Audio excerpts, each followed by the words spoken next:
श्री कुंज बिहारी श्री हरिदास हरे कृष्णा।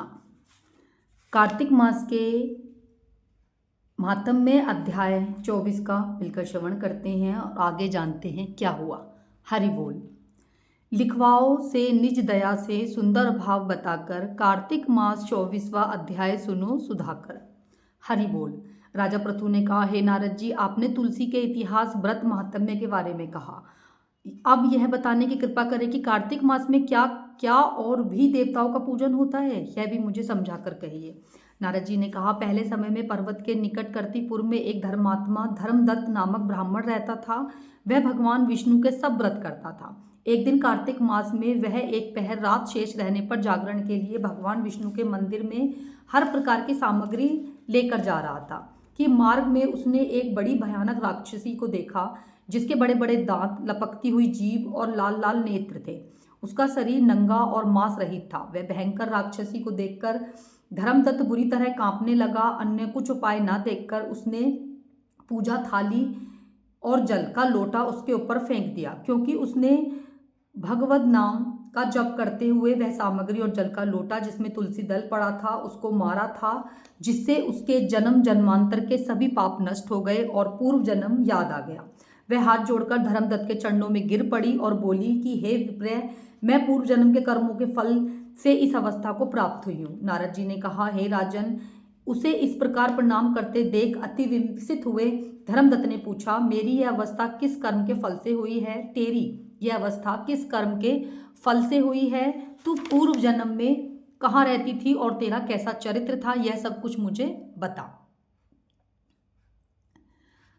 उस राक्षसी ने, जिसका नाम कल्हा था, उसने कहा कि हे ब्राह्मण, सौराष्ट्र में भिक्षुक नाम का एक ब्राह्मण रहता था। मैं उसकी पत्नी थी। मेरा स्वभाव बड़ा ही निष्ठुर था।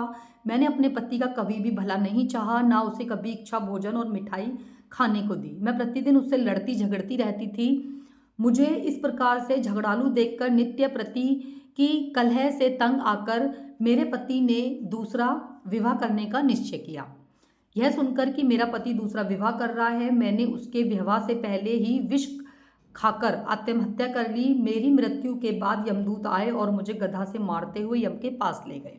यमराज ने मुझे देखकर चित्रगुप्त से पूछा, हे चित्रगुप्त, इसने क्या कर्म किया है? जो भी कर्म इसने किए हैं उनका फल इसे भोगना पड़ेगा।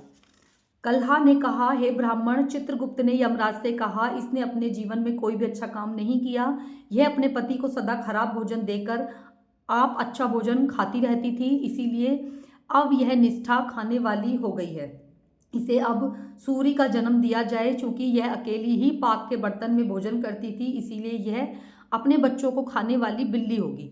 इसने अपने पति पर क्रोध करके आत्मघात किया है, इसीलिए यह प्रेत योनि में जाएगी। अब आप इसको अपने दूतों द्वारा मरु स्थान में भेज दीजिए।